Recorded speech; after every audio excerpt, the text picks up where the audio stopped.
Hello guys, I'm Aldrin Wamis at nandito tayo ngayon sa Tondo, Manila. Arat na! Arat na!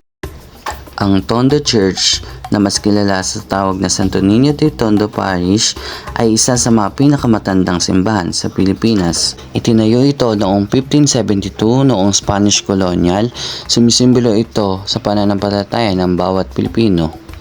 Noong 1939 ay nagkaroon ng prosesyon ang Santo Niño at dinayo ito ng libo-libong tao sa Tondo.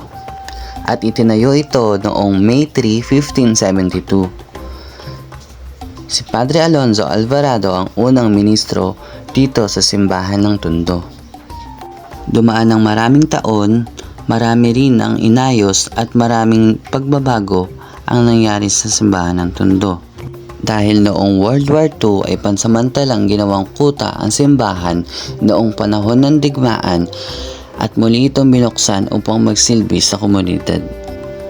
In 2019, Tondo Church became an archdiocesan shrine recognizing its importance to the Catholic community. Simula 1572 to 2026, 450 years na ang lumipas. Tondo Church is not only a religious place but also an important part of the history and culture of the people of Tondo.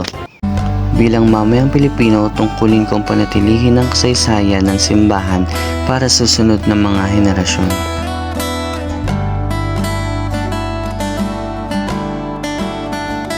Ang simbahan ng Tondo ay hindi lamang relihiyosong lugar, ito ay sumisimbolo sa kultura, kasaysayan at pagkakaisa ng mga tao sa komunidad ng Tondo.